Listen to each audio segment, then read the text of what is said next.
Hello and welcome to the fifth episode of the City Health and Wellbeing Podcast. I'm your host, Vishal Mehta. I'm a senior scientist with the Stockholm Environment Institute, SEI, based in the US Center in Davis, California.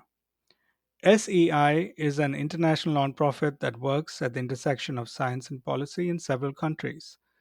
You can find out more about SEI at www.sei.org.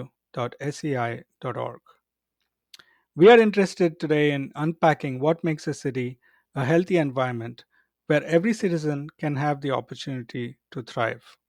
In the last episode, we talked with Romanas Opio, Program Leader for Urban Sustainability at the Africa Center in Nairobi, Kenya.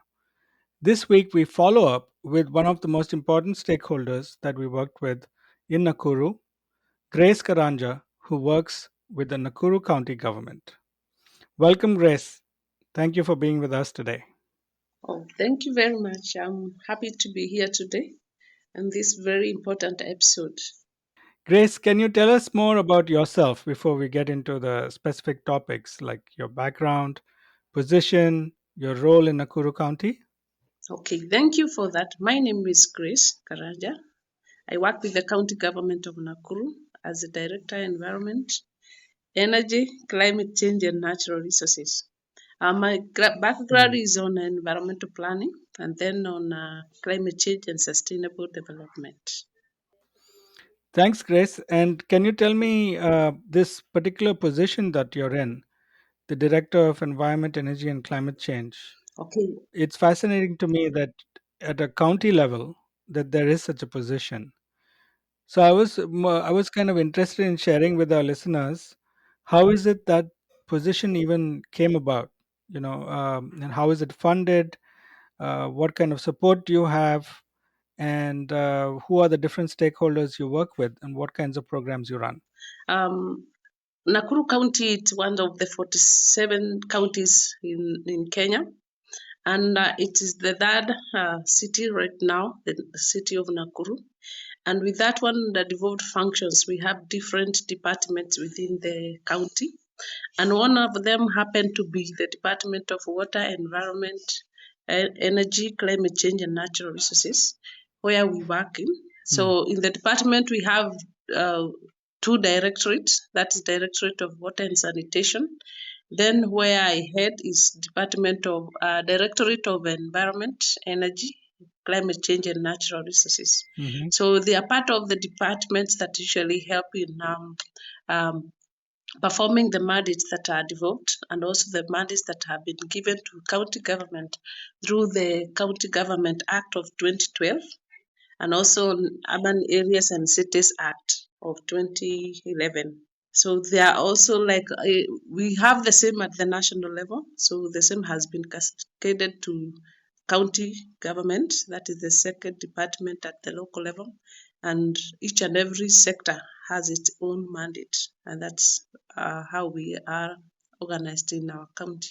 I know that we selected Nakuru as the city to work on almost 6 years ago at SEI because we were focusing on the secondary cities, so not the mega cities, but cities that are also fast growing.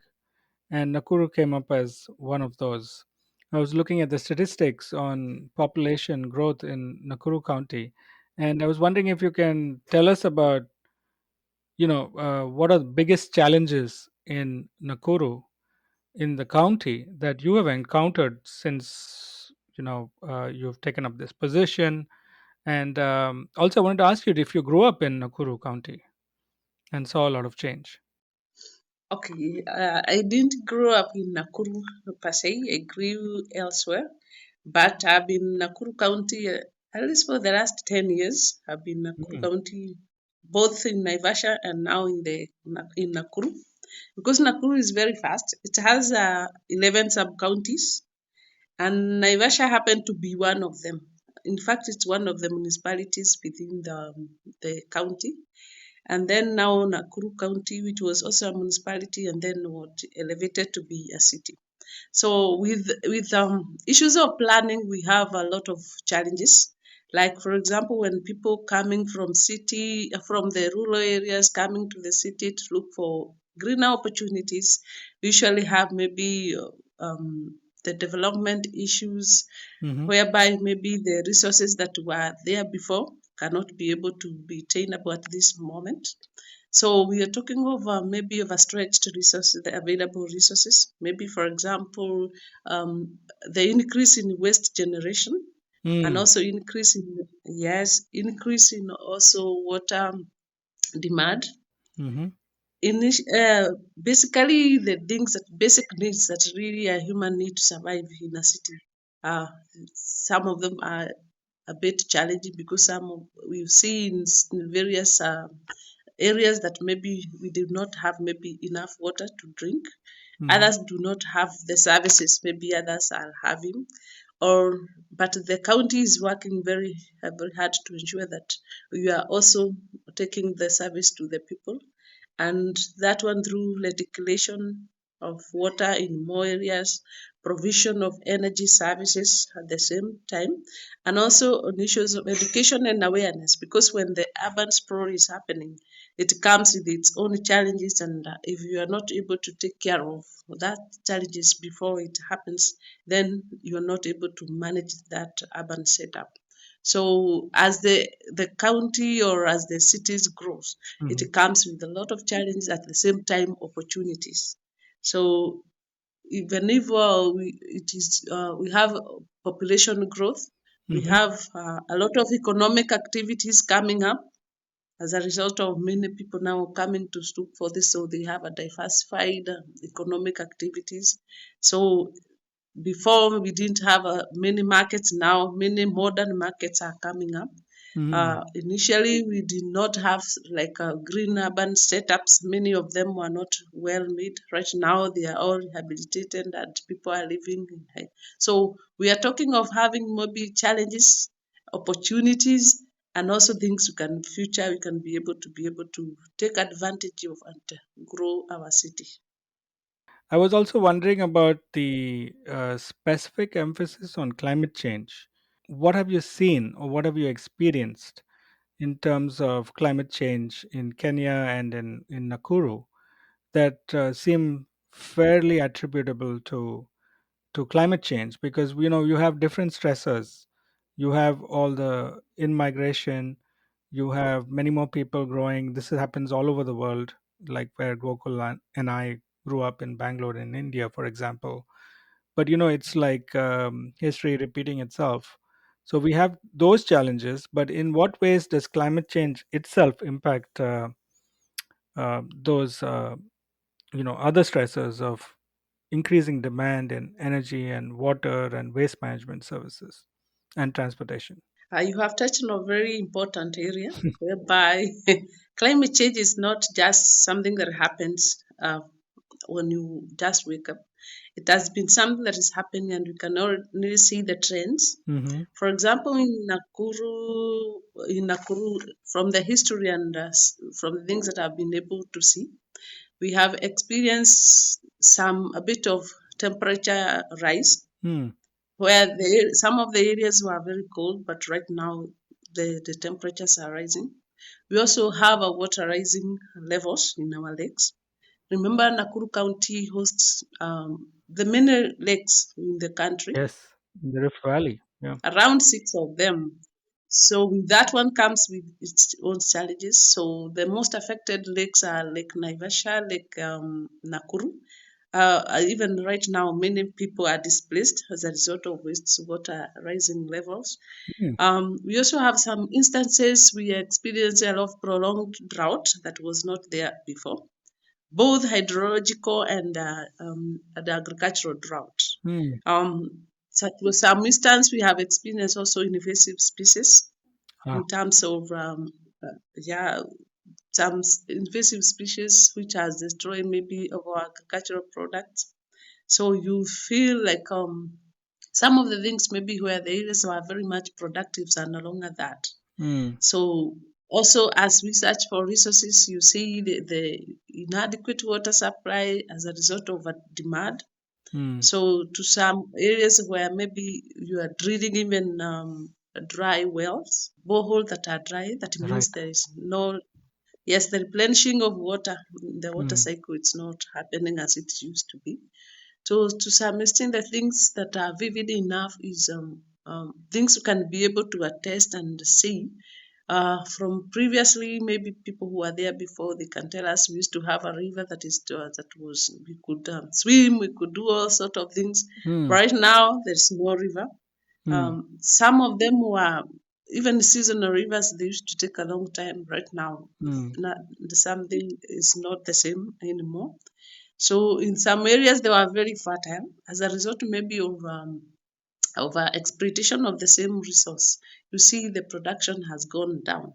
right, So to some extent, also in the area of pollution, both air, noise, and right. excessive vibrations, and also on in terms of land and water contamination, Mm, because when they're all hustling to get things done and to get something on the table, each and everyone they can use different methods to ensure that they have food on the table. But how sustainable are they? So to that, if you have scarce resources and many people are depending on that resource, you expect the over exploitation of the same, and in the end, conflicts comes. So there are so many things that are happening, but as Nakuru County, as guided by the National Climate Change Act of 2016, county government are supposed to be to ensure that they mainstream climate change actions in their own plans. mm, And that's one has happened in Nakuru County, whereby we have our own Nakuru County Climate Change Act of 2021. okay. And on the same, we have been able to develop a regulation fund, at least to source funds for climate financing. Ah, And this one is taking place in all our grassroots level wards. And we also have some financing programs through the National Treasury mm, called Financing Locally Led Climate Actions at the local level. So with that one is meant to ensure that we increase the resilience of our people. Also, we concentrate on mitigation and adaptations of climate effects.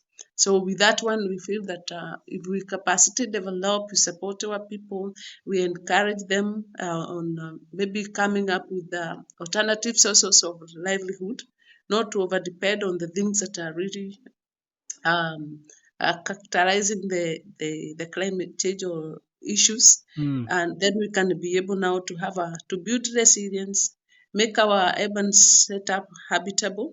At the same time, we can grow our economy.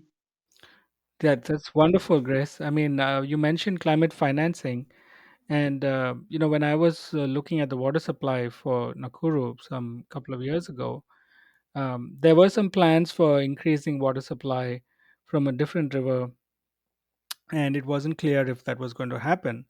So my question is, with the climate financing that you mentioned, what kinds of projects could that support? Could it support improving infrastructure, making improvements in expanding water supply sources? Um, what are the different ways that you could use that climate financing? Okay, in climate financing, it is focusing on climate resilience investments, Right? whereby it will have a high impact in terms of reaching out to the community and solving the issues that they are having right now.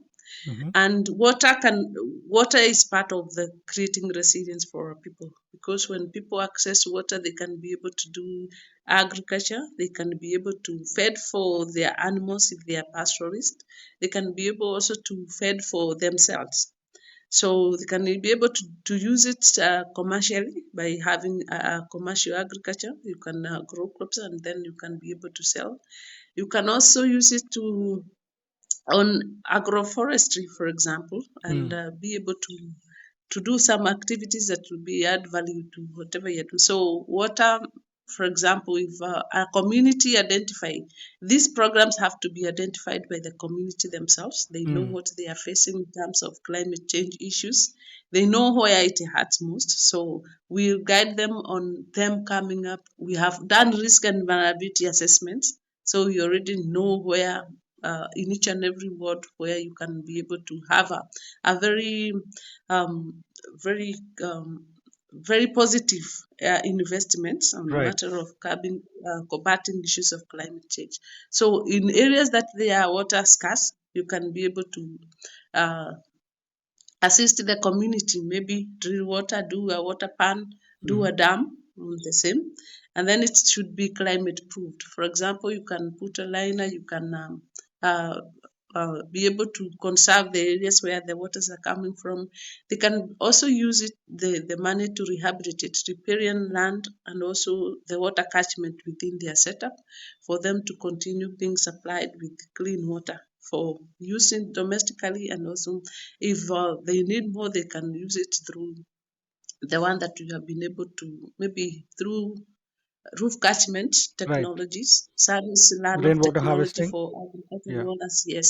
Hmm. So at that community level, you'll be able to educate them to do the basic things they can be able to have. And then they will not be depending on the water from the tap that's not for the farming, and that is not enough. So we feel that the programs that we have high impact, Right. and it's reaching to many community demand. That one will be very viable for the funding.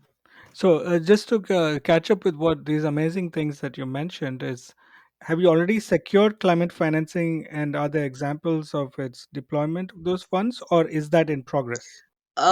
For right now, through this financial year, we have secured some money. Uh-huh. And because within financing locally led climate actions, we have different grants. Mm-hmm. One of them is called County Climate Institutional Strengthening.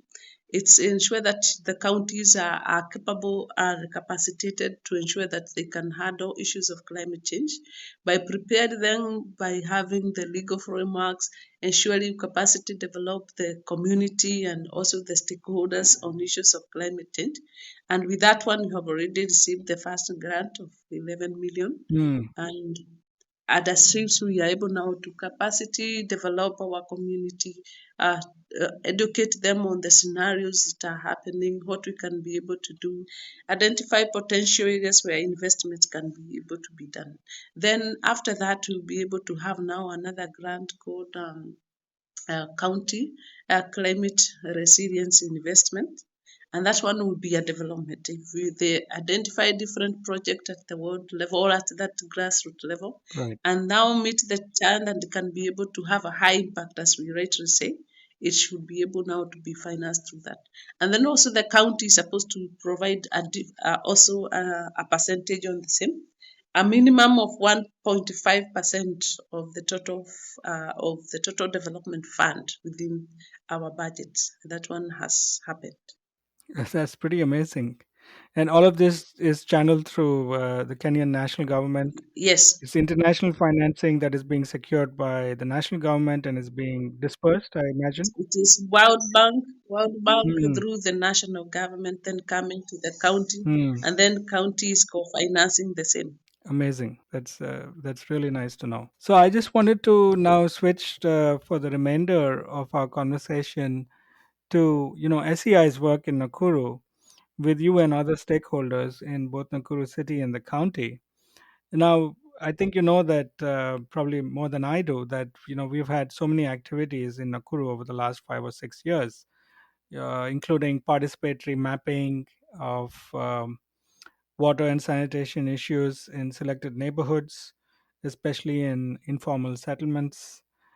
We did a lot of work on fluorosis with local partners, NGOs, with the county.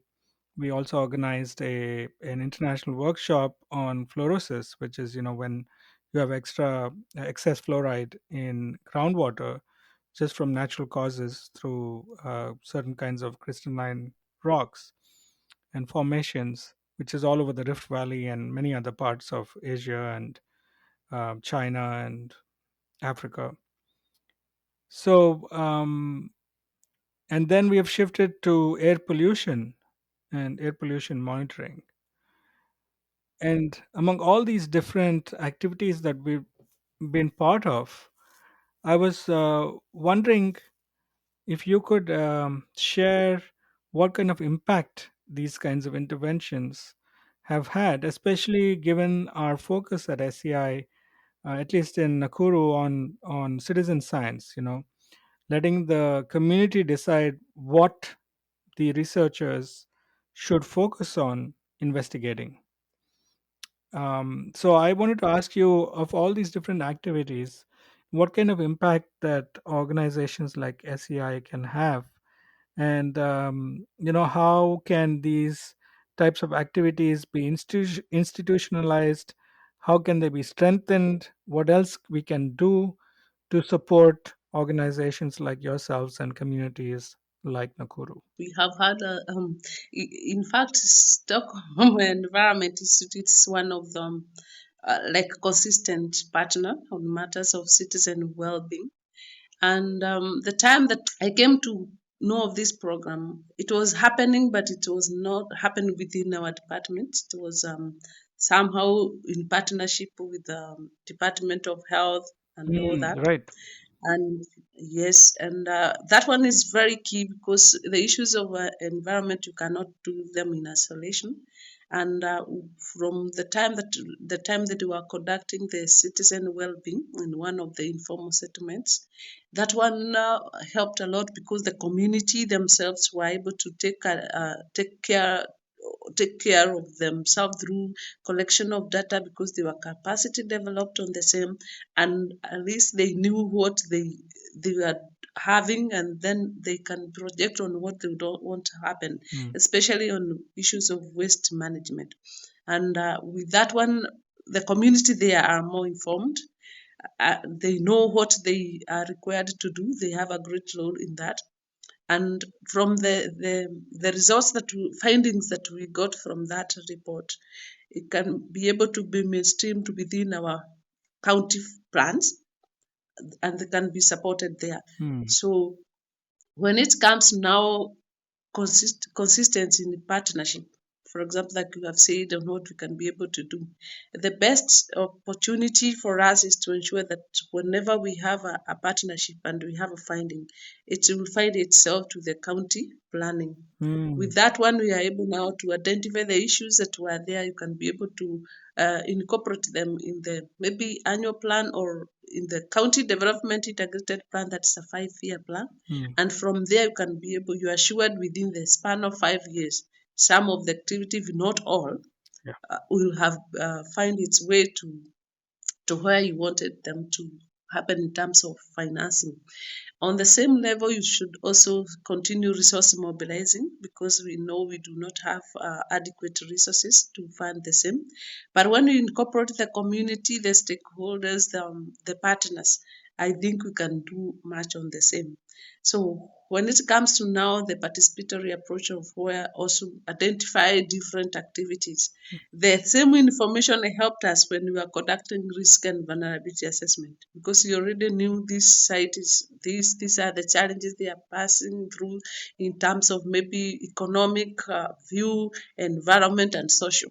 So the information also is a very key resource whereby many of the county maybe or different organization they lack data, Right. and whenever you want to do something and you don't have accurate data for that matter, you'll not be able to do what is required. So to us, Stockholm has helped us in maybe coming up with and compiling data that is very informative, that has helped us to make proper decision making. On the same line, when it comes to issues of air quality monitoring, that has been a very good opportunity for us. And we are happy we also came as a test.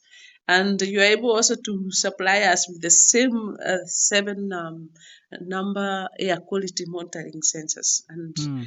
that one has put us on a high level as a county Mm. because we are seen to be very keen on what we are doing as a county and advising the county for better.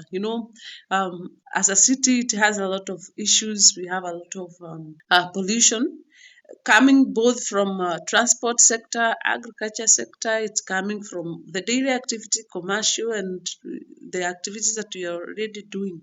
And if we stay business as usual, it will not be able to happen.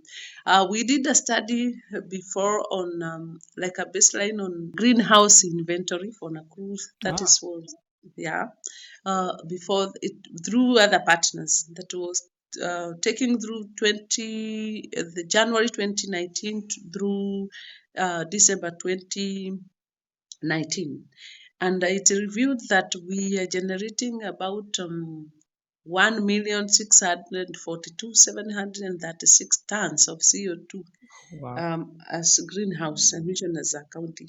And in a layman, if you translate that, it's like you're talking of driving car around 37,000 cars Hmm. from Nairobi or from Nakuru to Nairobi, that is our capital city, on a daily basis. Right.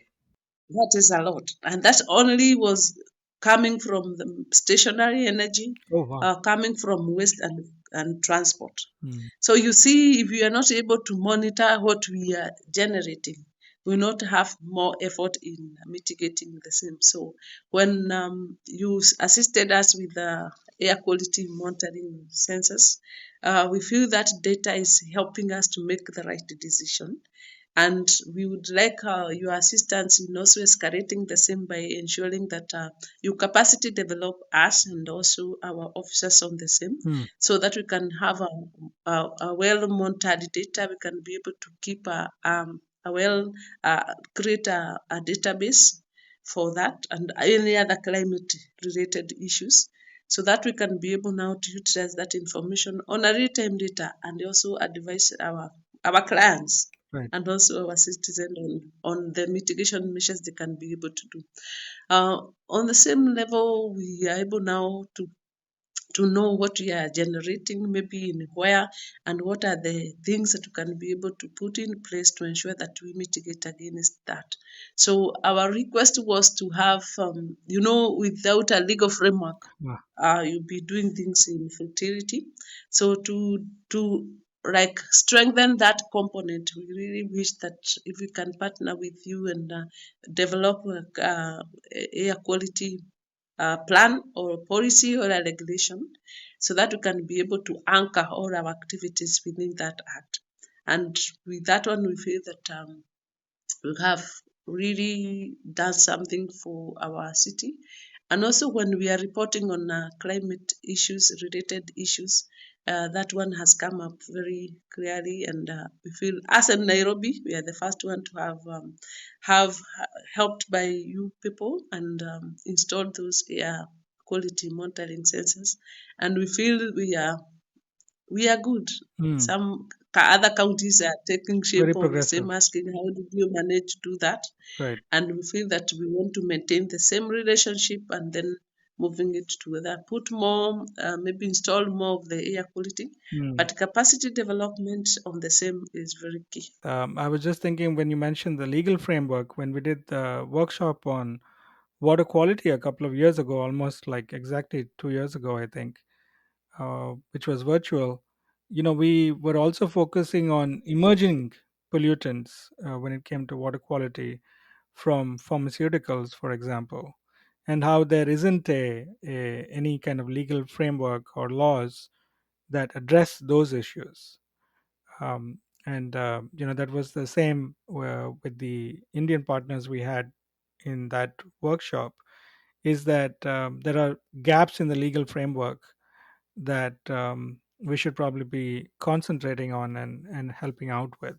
So when you talked about helping with legal frameworks, I think you were talking about probably you're thinking about probably air pollution and related standards and policies to reduce emissions that cause that pollution.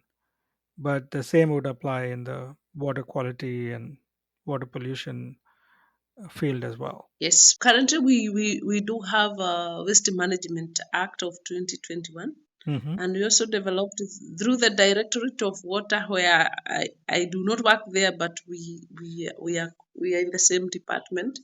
They also have Water and Sanitation Act of 2021. So yes, I know the act cannot be that fully with all everything, but we can be able to identify gaps within there and assist and then come up with the right regulation to ensure that we have a healthy and clean environment. So um, what we do not have right now is now on the policy on the pollution as a whole, Mm. mostly the air yeah, yeah, we do not have anything on that. So we are relying on the information here and there, but we need to have a ground where we can be able to rely upon when it comes to issues, or maybe of even educating our people, bringing them to task on what they should be able to do. It is very important. The government should provide an enabling environment, and that one can only be through guided legal frameworks. I think we are coming to the end of our podcast, but I wanted to end by getting your thoughts on one aspect of what you mentioned, which was, your desire that organizations like SEI can consistently keep working with you all in Nakuru. And usually the way we come in is through, different resources, to come and do what we can. And do you think that there are other mechanisms for continuing a presence and a connection between organizations and like yours, and what kind of mechanisms that there might be, so that the relationship gets stronger and continues on to, from one problem to the other and finding solutions? Yeah, I think maintaining a relationship is very key. Hmm. Uh, for you, we've been together for 6 years, Yes. and since, like for example, each and every partner has its own the I would say the strength in Mm, terms of, like, for your place, your when it comes to the issues of science, the data management, you are very key on that. right. So, and that's where the area, the gaps is within our county. We do not have maybe that elaborate Mm, data management systems. And with that one, you can be able to assist to maintain the relationship, because I feel that this is a good opportunity for us maybe to come up together, so that we can also document the relationship that we've been able to have, right. and then keep on identifying the gaps that we have on in terms of data management, and also creating a resource or a database to ensure that we have all the information there. So as a click of a button, you can be able to see what we've been able, in partnership with Stockholm Environment Institute. These are the activities we've been able to do, and Yes. also incorporate other activities within the same department and the county. And then we can be able to bring out the information out there. Right. And together with also other partners, it is good also we join together. I always bring Romanos and others together to ensure each and everyone has their own strength. They Hmm. can, like for example, say can conduct research and do that, can support. There are others who have other strength, they can be able to do that. But in the long run, you'll be having a secure county for that matter, and would have solved the challenges that would have not been able to do by yourself. Right. So it's also good to incorporate all the efforts from all the partners, knowing where the strengths are. You can be able now to achieve what you are not able to achieve. Because remember, counties, we are expected to do a lot. Yes. You can imagine the Directorate of Climate Change, it has a lot of issues Yeah. on pollution control, on everything. And it has also other issues to do with waste management. It has also issues to do with the, natural resource management, energy issues. So if you do not have proper, you do not have partners to assist you, you cannot be able to execute your mandate. But when it comes now to embracing each and everyone's efforts towards whatever you want to achieve, I think it's the best opportunity. We focus on where we are more strength, and I know that is the gap that we are having. On issues of data management and having a database on the same. That's the most area I would like to be assisted. And also, since you have now like seen you have already identified a niche in areas of air quality. You can take lead on that, and then we can bring others on board to ensure that we have uh, the quality functions that will be able to be depended on now and even in the future. That will be my take. Yeah, thank you, Grace. We've learned a lot from this short conversation, I think your message on how we can support you into the future is very clear. Romanus is, of course, very much in tune with this, Mm. and I really look forward to continuing to build this relationship with you and Nakuru in the near future. And hopefully, we can support you on some other aspects like water supply planning, and even figure out, beyond planning, how can organizations like ours help you in operationalizing, the day-to-day Yeah.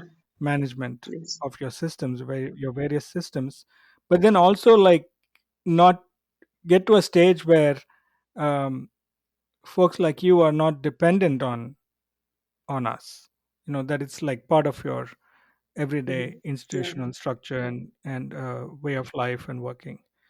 So that's the mission that we have. So I just wanted to thank you for joining us today. I'm really glad we had this conversation. I hope that I myself can join you in Nakuru sometime in the near future and Mhm. be part of this great project. I would also request maybe one day, one time you can organize maybe for a virtual meeting. Yes. You be there, and then we can introduce you to our seniors. Oh, I would love to. It's also Yeah, good. sure. Yeah, you can talk and I can talk with Romanos. We can have maybe a virtual meeting where you get to meet my our CEC and our CEO, so Absolutely. that both for environment and water, at, Yes. because I can see that now the partnership is geared towards the same department and we work very closely. So it will be fine now.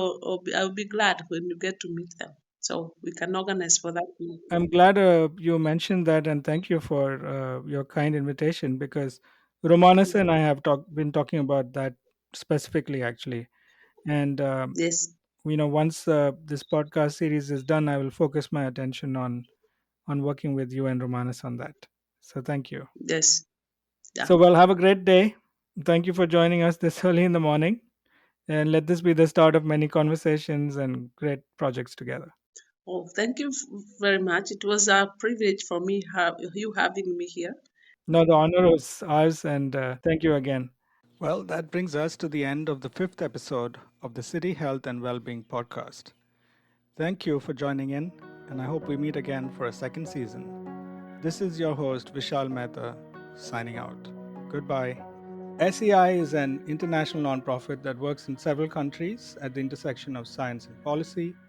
You can find out more at www.sei.org.